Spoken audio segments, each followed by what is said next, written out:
ఏపీలో పలువురు ఐఏఎస్ అధికారులను ప్రభుత్వం బదిలీలు చేసింది. సిఆర్డీఏ కమిషనర్ కన్నుబాబును బదిలీ చేసింది. సిఆర్డీఏ కమిషనర్ గా విజయరామరాజును నియమించింది. పౌర సరఫరాల కమిషనర్ గా కన్నుబాబుకు బాధ్యతలు అప్పగించింది. మార్కాపురం జిల్లా కలెక్టర్ గా విజయ సునీత, పోలవరం జిల్లా కలెక్టర్ గా దినేష్ కుమార్ ను నియమించింది. వ్యవసాయ శాఖ డైరెక్టర్ గా రవి సుభాష్ కు అదనపు బాధ్యతలు అప్పగించింది. దీనికి సంబంధించి ఫుల్ డీటెయిల్స్ మా ప్రతినిధి కాంతి అందిస్తారు. కాంతి, చెప్పండి, ఏపీలో కూడా ఐఏఎస్ అధికారులు బదిలీలు జరిగే, మరి దీనికి సంబంధించిన అప్డేట్స్ ఏంటి? రాష్ట్రంలో పలువురు ఐఏఎస్ అధికారులు బదిలీ అయ్యారు. ఏపీ సిఆర్డీఏ కమిషనర్ గా 2012 బ్యాచ్ ఐఏఎస్ అధికారి విజయరామరాజును ప్రభుత్వం నియమించింది. ఇక ప్రస్తుతం సిఆర్డీఏ కమిషనర్ గా ఉన్నటువంటి కన్నబాబును పౌర సరఫరాల శాఖకు బదిలీ చేయడం జరిగింది.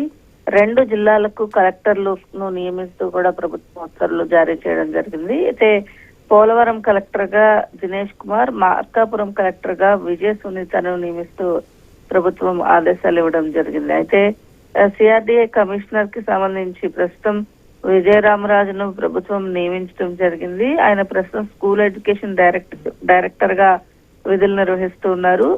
సిఆర్డీఏ కమిషనర్ గా ఉన్నటువంటి కన్నబాబును పౌర సరఫరాల శాఖకు కమిషనర్ గా పంపించడం జరిగింది. ఇక ప్రస్తుతం పౌర సరఫరాల శాఖ కమిషనర్ గా అదనపు బాధ్యతలు నిర్వహిస్తున్నటువంటి సౌరభ్ గౌర్ ను రిలీవ్ చేసింది. అలాగే కొత్తగా ఏర్పడినటువంటి జిల్లాలకు ఇన్ఛార్జ్ కలెక్టర్ స్థానంలో కొత్త కలెక్టర్లను నియమించడం జరిగింది. 2014 ఐఏఎస్ బ్యాచ్ అధికారి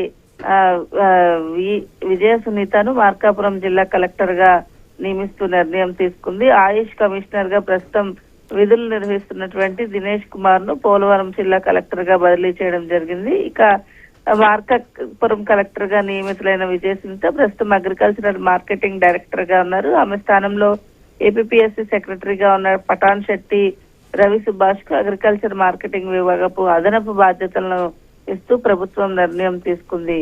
Sudha. Right Kanthi, thank you.